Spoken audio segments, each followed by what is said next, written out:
Hey folks, this is Arcaden. After getting my first level 50 museum in 2 Point Museum's campaign mode, I wondered, would it be possible to reach that level in just the starting building of Memento Mile? Yeah, it is. It took a little longer than I expected, but I pulled it off and learned some helpful things about Buzz and museum level along the way. So in this short video, I'm going to do a quick museum tour, and then I'll share what I learned and how it could help you with your museums. Let's get started. So here is my beautiful level 50 museum in Memento Mile. It's a big museum, squashed into a tiny space. It's a little chaotic, people definitely have bathroom problems, and long queues abound, but it's mine. My rule for the challenge was I had to get to level 50 without adding to the starting building size, and I could not place exhibits outside. I did this in sandbox mode on career level.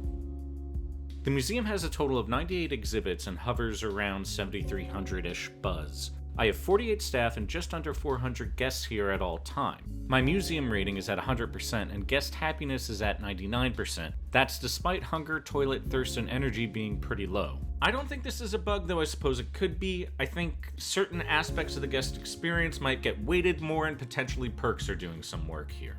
I focused on space, prehistory exhibits, and botany as my three main themes.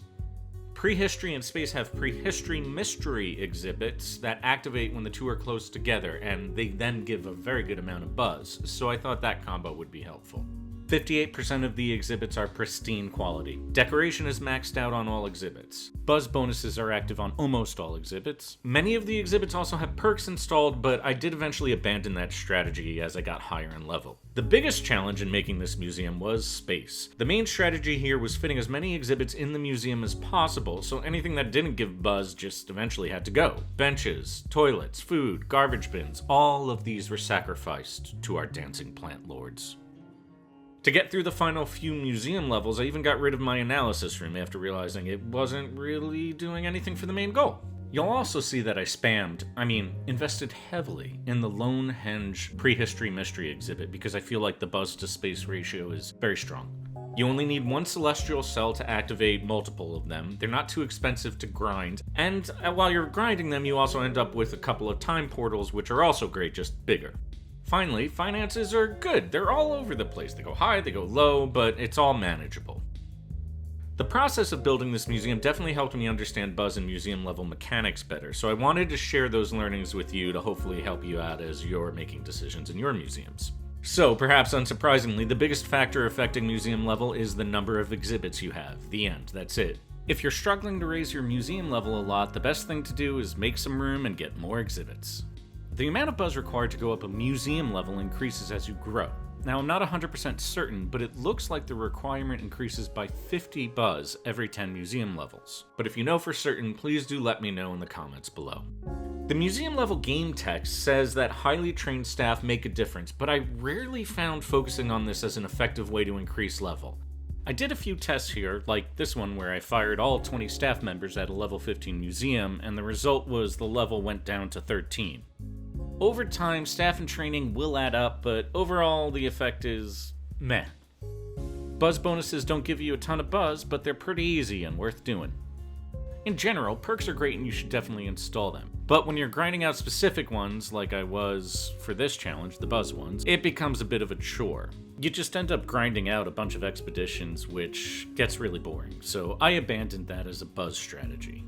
From a museum level perspective, exhibit quality has, I would say, a moderate effect. The way it works is average exhibits offer no additional buzz, great gives you 5 extra buzz, epic gives you 10, and pristine 15. Across a large amount of exhibits, that definitely adds up.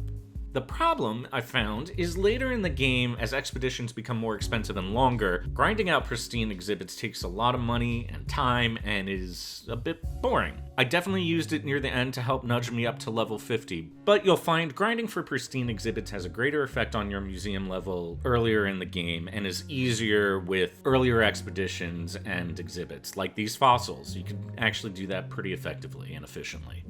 Marketing is an amazing way to increase museum level quickly. So I have 4 marketing campaigns running constantly in this museum. Each campaign has 2 staff members assigned to them and are set at the elaborate level. I run a campaign for prehistory exhibits, botany exhibits, and space exhibits, each of which give their respective exhibits a 30% buzz boost. Then, I'm running a prehistory mystery campaign which gives those exhibits a 50% buzz boost, taking the lone henges and the time portals up a good amount. Together, all these campaigns are raising my museum level from 45 to 50 on their own, so don't sleep on marketing. Overall, making this museum solidified my final opinion on the game, that it's really great and fun when you are focused on creating the museum you picture, but when you get to a point when you're working on full optimization and small little tweaks of your stats, the game becomes a bit of a grind. But that's real endgamey stuff, and outside of that, the game is charming and I'm still having a great time with it. And that's it for this video, folks. I hope you enjoyed it. If you did, please do like, comment, and subscribe. This channel is still just a baby, so any of that helps a ton and is greatly appreciated. Thank you for watching.